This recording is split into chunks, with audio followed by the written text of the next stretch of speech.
Hey everyone, welcome to Workout Mystic Series, and this is your host Naveed Saeed, a certified fitness coach at Gold's Gym and Fitter. So जो छठा गलती जो कि एक beginners अपने fitness journey के दौरान या फिर अपने वर्कआउट करने से पहले करते हैं वो है कि प्रॉपर वार्म अप को इग्नोर करना। मैंने ऐसे बहुत सारे लोगों को देखा है जब वो जिम करते हैं या फिर जब वो किसी भी तरह का स्पोर्ट्स में जाते हैं तो वो दैट मीन्स कि बिना वार्म अप किए हुए ही वो स्पोर्ट्स को खेलने लग जाते हैं या फिर वो वर्कआउट करना शुरू कर देते हैं, जो कि आई वुड से एक अच्छा तरीका नहीं है।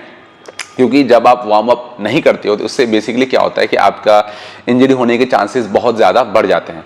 और मैं ऐसा क्यों कह रहा हूँ, क्योंकि सपोज मान लो कि आपको अगर चेस्ट का या फिर किसी भी बॉडी पार्ट को जो लार्जर मसल्स वाले बॉडी पार्ट है उसका अगर आपको एक्सरसाइज करना है या स्ट्रेंथ ट्रेनिंग करना है तो उससे पहले हम क्या करते हैं, वार्म अप उस बॉडी पार्ट का स्पेशली करते हैं। क्योंकि वार्म अप करने से होता क्या है कि उस पार्टिकुलर बॉडी पार्ट या उस पार्टिकुलर मसल्स का थोड़ा सा ब्लड फ्लो बढ़ जाता है, थोड़ा सा मसल्स का टेम्परेचर बढ़ जाता है, ऑक्सीजन का डिलीवरी बढ़ जाता है इससे।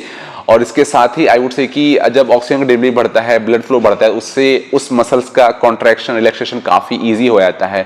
आपका जो टेयर है, स्ट्रेन है, वो काफ़ी घट जाता है। जो इंजरी का जो होने के चांसेस वो भी काफ़ी हद तक स्लो हो जाते हैं। इसके साथ ही जो न्यूरोमस्कुलर कोऑर्डिनेशन है, जो मसल माइंड कनेक्शन है, वो काफ़ी हद तक बढ़ जाता है। तो इसलिए प्रॉपर वार्म अप करना बहुत ज़रूरी है। अब इसको हम लोग कैसे करते हैं, तो बहुत सारे डायनेमिक स्ट्रेचिंग है और उसके अलावा लाइक जंपिंग जैक है, हाई नीज है, कुछ इस तरह के जो एक्सरसाइज भी करके थोड़ा बहुत लाइव उठ से कि उससे भी आप उस बॉडी पार्ट के वार्म अप कर सकते हो। तो बेसिकली दो तीन कह सकते हैं क्या, ये समझ लो कि कुछ उस बॉडी पार्ट के पार्टिकुलर कुछ डायनेमिक जो भी स्ट्रेचेज हैं वो कर लेंगे। उसके साथ ही like jumping jack, high knees कुछ ऐसे कर लो ताकि ओवरऑल बॉडी भी वार्म अप हो जाए।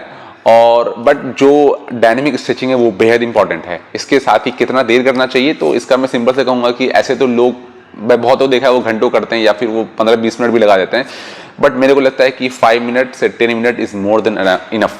5 मिनट तो आपको करना चाहिए और मैक्स टू मैक्स अगर उतना तो उसमें काम हो जाता है, but 5 minute I would say enough है, जहां पर आप अपने पार्टिकुलर बॉडी पार्ट के मसल्स को अच्छी तरीके से वार्म अप कर सकते हो, जिससे कि आप इंजरी फ्री रहोगे और आप अच्छे से वर्कआउट कर पाओगे। एंड आई होप कि आपको समझ आया होगा।